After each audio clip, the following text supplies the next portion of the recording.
Hello, नमस्ते मेरी सारी प्यारी प्यारी फैबुलस लेडीज़ और मेरे मेल व्यूअर्स भी। अगर आप मेरे चैनल को पहली बार देख रहे हैं तो हाय, मेरा नाम है बतूल दीवान और मैं पैशनेट हूँ विमेन के लिए वर्क करने के लिए जो अपनी लाइफ में स्टक फील करती हैं, stuck in their professional life, in their personal life और in general their overall life, happiness, their relationships, everything. Stuck energy means या तो वो किसी तरीके की पेन से गुजर रही हैं, कोई ट्रॉमा है, कोई ब्लॉक है, कोई वूंड है, कोई टॉक्सिक रिलेशनशिप है जिससे वो निकल नहीं पा रही हैं और उन्हें लग रहा है कि वो अपनी फुलेस्ट लाइफ नहीं जी पा रही हैं और प्रोफेशनल लाइफ में वो ग्रो नहीं कर पा रही हैं, वो अपने लिए स्टैंड अप नहीं कर पा रही हैं, वो अपने लिए स्पीक अप नहीं कर पा रही हैं और ये सब कहीं ना कहीं हमारे ही ब्लॉक्स, हमारे ट्रॉमा, हमारी कंडीशनिंग, हमारे पैटर्न से आते हैं। या फिर आप बार बार किसी टॉक्सिक रिलेशनशिप्स को अट्रैक्ट कर रही हैं पर्सनल और प्रोफेशनल लाइफ में, दोनों में, और आपको लगता है कि आप अपने पोटेंशियल को जस्टिफाई नहीं कर रही हैं, आप एक हैप्पी और फ्री लाइफ नहीं जी पा रही हैं। या फिर आपको लगता है कि आपके रिलेशनशिप और प्रोफेशनल और पर्सनल रिलेशनशिप या पर्सनल लाइफ और प्रोफेशन ठीक ठाक चल रहे हैं, लेकिन आप अपनी लाइफ में, आपकी लाइफ फुलफिल्ड नहीं है, आपको नहीं लग रहा है कि आप अपनी लाइफ में कोई सिग्निफिकेंट रोल प्ले कर रही हैं, आपकी लाइफ का कोई मतलब है, कुछ है जो आप करना चाहती हैं लेकिन आप आइडेंटिफाई नहीं कर पा रही हैं कि वो क्या है और वो आप कैसे कर सकती हैं, आपका क्या पैशन है, आपका क्या पर्पस है, उसको आप कैसे जानें और उसमें कैसे जिएं, आपको ये समझ नहीं आ रहा है। तो हाय, मैं इसीलिए यहाँ हूँ आपके साथ शेयर करने के लिए कि आप किस तरीके से इन चीज़ों से बाहर आ सकती हैं, क्योंकि मैं भी आपकी जगह थी और मैंने भी प्रोफेशनल पर्सनल चैलेंजेस फेस किए हैं बिकॉज ऑफ मेरी कंडीशनिंग्स, मेरे ट्रॉमा, मेरे ब्लॉक्स, मेरी पास्ट सिचुएशंस, और वो सब मेरी हेल्थ को इफ़ेक्ट करने लग गया। और तब मैंने डिसाइड किया कि मुझे अपने आप को चेंज करना है, अपने आप को इवॉल्व करना है। तब मैंने क्वेश्चंस पूछना स्टार्ट किए, आंसर्स ढूंढना स्टार्ट किए। मैंने अपनी physical health, mental, emotional health, spiritual health सब पे काम किया और धीरे धीरे मुझे अपनी लाइफ में चेंजेस नज़र आने लग गए। मुझे ऐसा लगने लग गया कि मेरी लाइफ अब एक फ़्लो में है, चीज़ें जो पहले स्टक फील करती थी वो धीरे धीरे सॉल्व होने लग गई और सब कुछ अपने आप अलाइन होने लग गया। यूनिवर्स की अपॉर्चुनिटीज़ अपने आप मेरे लिए अवेलेबल होने लग गई क्योंकि मैंने अपने आप को उनके लिए अवेलेबल किया बाय माई इनर वर्क। इसका मतलब ये नहीं है कि मैं कम्प्लीटली हील्ड हूँ। नो वन, अगर आपको कोई कहता है कि वो कम्प्लीटली हील्ड है, ये सब मिथ है, ऐसा नहीं है। सिर्फ गॉड ही कम्प्लीटली हील है, बाकी सब अपनी हीलिंग जर्नी में है। Of course there is a relative difference, कोई आपसे ज़्यादा हील हो सकता है, कोई आपसे कम हील हो सकता है, पर हम सब अपनी जर्नी में हैं। तो डेफिनेटली मैं भी अपनी जर्नी में हूँ, मैं भी एक वर्क इन प्रोग्रेस हूँ, पर कल जो मैं थी आज मैं उससे कहीं बेहतर हूँ और कल मैं उससे कहीं ज़्यादा और इवॉल्व होंगी। और इसीलिए कल मैं जो थी, मैं रिलेट कर सकती हूँ कि आप भी शायद उसी पोजीशन में हैं और इसीलिए मैं यहाँ हूँ आपकी हेल्प करने के लिए। तो मैं व्हाट्सएप एक डिस्क्रिप्शन बॉक्स में एक व्हाट्सएप कम्युनिटी का लिंक छोड़ूंगी जो कि मैं डेवलप कर रही हूँ आप ही की तरह की वुमेन के लिए जो कि इनमें से किसी भी चैलेंज से गुजर रही हैं। और I invite you, you are most welcome to join that community, जहाँ मैं आपकी तरह की वुमेन के साथ इंटरेक्ट करती हूँ, उनके साथ बात करती हूँ, उनके साथ वर्क करती हूँ और उन्हें हेल्प करती हूँ टू ग्रो। और अगर आपके दिल में कोई बात है जो आप मुझसे up close personal urgently share करना चाहती हैं और आपका उसका सोल्यूशन चाहती हैं, और आप अगर मेरे मेल व्यूअर भी हैं और आप भी किसी ऐसी सिचुएशन से गुजर रहे हैं जो आप शेयर करना चाहते हैं, मैं डिस्क्रिप्शन बॉक्स में एक और लिंक छोड़ दूँगी जो कि 1-on-1 क्लैरिटी कॉल का है, जो बिल्कुल फ्री है। आप मुझसे इंटरैक्ट कर सकते हैं। आई प्रॉमिस वो एक सेफ स्पेस होगा जहां आप जो भी शेयर करेंगे वो हमारे बीच रहेगा और हम उस पर डिस्कस करके आपके लिए पर्सनलाइज ट्रांसफॉर्मेशन स्ट्रैटेजी और जर्नी डिज़ाइन करेंगे, कोई सिंपल स्ट्रैटेजी और जर्नी जिससे आप कैसे ग्रो कर सकती हैं। मैं विमेन को 1-on-1 कोचिंग भी करती हूँ, तो अगर आपको लगता है definitely you can approach me. Coming back to today's topic आज का जो टॉपिक है वो है क्यों क्विक डिसीजन या टाइमली डिसीजन मेकिंग बहुत क्रूशियल है हमारी लाइफ में।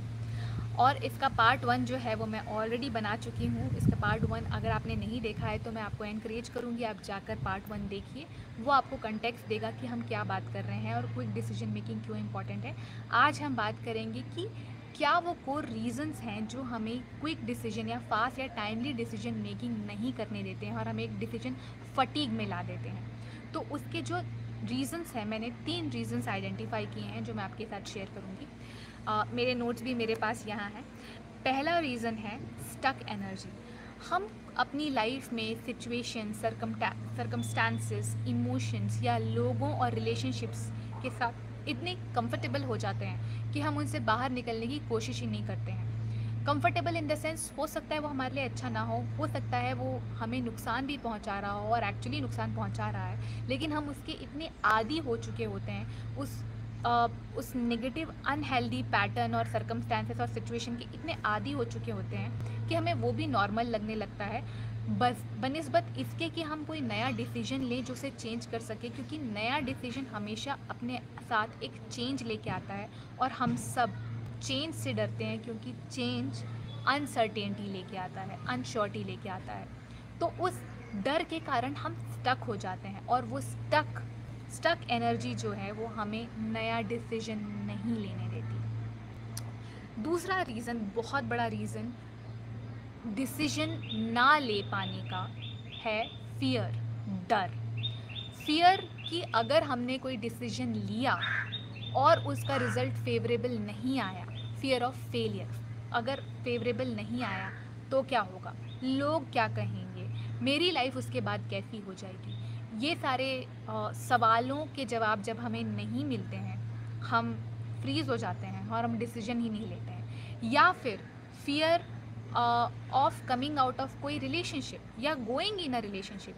आपको किसी शादी में, आपके पास शादी का प्रस्ताव है, आप किसी को कोर्ट कर रहे हैं, डेट कर रहे हैं, या आपके पास कोई बहुत अच्छा शादी का प्रस्ताव आया पर आप डिसीजन नहीं ले पा रहे शादी में एंटर करने का। या फिर आप ऑलरेडी एक शादी में जो अनहेल्दी है, जो आपके लिए सही नहीं है, वो रिलेशनशिप आपके लिए सही नहीं है, आपको समझ में आ रहा है पर आप डिसीजन नहीं ले पा रहे हैं उससे बाहर आने का, क्योंकि आपको कोई डर है। और वो डर ये है कि आपने अपने आप को शायद इतना अटैच कर लिया है उस रिलेशनशिप में कि आपको लगता है कि उस रिलेशनशिप के बाहर आपकी कोई आइडेंटिटी ही नहीं होगी। आप शायद अपने आप को independently, financially, society wise, security wise और आपकी हैप्पीनेस के टर्म्स में इंडिपेंडेंट देख ही नहीं पा रहे हैं। आपको लगता है कि बिना उस रिलेशनशिप के आपका कोई वजूद ही नहीं है, जो कि आपने ट्राई ही नहीं किया है कभी, लेकिन आपने अपने आप को इतना अटैच कर लिया है उन चीज़ों से कि आपको अब लग रहा है कि उसके बाहर शायद आप कुछ नहीं कर पाएंगे। या आपने एक मैरिज में एंटर किया तो शायद आपकी लाइफ स्टक हो जाएगी। इन सब डर या फेलियर के डर से आप डिसीजन नहीं ले पा रही हैं या ले पा रहे हैं। ये है दूसरा core reason of decision fatigue. और तीसरा core reason of decision fatigue है लैक ऑफ सेल्फ बिलीव, अपने आप में बिलीव ना होना या अपनी इनर वॉइस में बिलीव ना करना। बहुत बार हमारी इनर वॉइस जो हम, जिसे हम इंट्यूशन कहते हैं, हमें गट फीलिंग कहते हैं, वो हमें सही डायरेक्शन में गाइड कर रही होती है, क्योंकि हमारी इनर वॉइस हमारा हायर सेल्फ और द अल्टीमेट कॉन्शियसनेस, डिवाइन ही होता है, जहाँ तक कहा जाता है और जहाँ तक मेरी अंडरस्टैंडिंग है। या फिर वो विजडम हमें हायर विजडम से ही आ रही होती है, लेकिन हम या तो उसे सुन नहीं पाते हैं या उस पर विश्वास नहीं करते हैं, क्योंकि हमें डर है कि ये हमारी इनर वॉइस या इंट्यूशन ही है, या ये हमारा क्लटर्ड माइंड, हमारा फियर, हमारी सोसाइटल कंडीशनिंग है जो हमें कह रही है ये डिसीजन लेने के लिए। और हमें उस डर के कारण हम चॉइस ही नहीं कर पाते हैं, क्योंकि हमें बिलीव ही नहीं होता है अपने ऊपर या अपनी इनर वॉइस पे। तो अगर आप जानना चाहती हैं कि क्लटर और इनर वॉइस या इंट्यूशन क्या होता है, इन्हें डिफ्रेंशिएट कैसे किया जा सकता है और कैसे अपनी इनर वॉइस को स्ट्रेंथन किया जा सकता है, ताकि आप इंट्यूशन से अपने डिसीजंस ले सकें और अपनी लाइफ को बहुत बेहतर, अपनी लाइफ को उस ओर ले जा सकें जो आपके हायर पर्पस की ओर है, जो कि आपकी लाइफ को अबंडेंस, ग्रोथ और अपॉर्चुनिटी से भर देगा। तो मैंने ऑलरेडी इस टॉपिक पे 2 वीडियोस बनाए हैं। इंट्यूशन और क्लटर, और कैसे आप इनसे डिफ्रेंशिएट कर सकते हैं और कैसे आप डिसीजन अपने इंट्यूशन से ले सकते हैं। मैं उसका लिंक यहाँ कहीं छोड़ दूँगी। आई एनकरेज यू, आप जाइए उसे देखिए अपनी अंडरस्टैंडिंग और डीपन करने के लिए। तो ये थे 3 रीज़न, और आज के टॉपिक के लिए इतना ही। नेक्स्ट वीडियो में मैं बात करूँगी कि क्या वो 2 या 3 प्रैक्टिसेस हैं, कौन सी वो प्रैक्टिसेस हैं जो हम, सिंपल प्रैक्टिसेस जो हम कर सकते हैं टू ओवरकम ये डिसीजन फटीग, ताकि हम क्विकली या टाइमली डिसीजन ले सकें और अपनी लाइफ को बेहतर, ग्रोथ ओरिएंटेड, अबंडेंस से भर सकें। वो टॉपिक मैं नेक्स्ट वीडियो में डिस्कस करूँगी। आज के लिए इतना ही। लाइक कीजिए इस वीडियो को अगर आपको ये पसंद आया, शेयर कीजिए आप अपने लोगों से और विमेन से जिनको आपको लगता है कि जिन्हें इसकी ज़रूरत है। और मुझे यकीन है कि ऐसे हमारे जैसी बहुत सारी लेडीज़ हैं, आपकी जैसी बहुत सारी लेडीज़ हैं जो बहुत सारे चैलेंजेस से गुजर रही हैं, जिन्हें इसकी ज़रूरत है। और मेरे चैनल को सब्सक्राइब कीजिए ताकि आप ऐसे सारे कंटेंट देख सकें जो आपकी ग्रोथ से रिलेटेड, बहुत सिंपल है लेकिन आपकी लाइफ को लेवल अप कर देगा। और आप सब्सक्राइब इसलिए भी कीजिए ताकि आप मुझे भी हेल्प कर सकें, आप जैसी और विमेन और लोगों तक रीच करने के लिए जिन्हें इसकी ज़रूरत है, क्योंकि यही मेरा मिशन, यही मेरा मूवमेंट है। तो आज के लिए bye. Thank you so much for, my name is Batool and thank you so much for watching. Bye bye.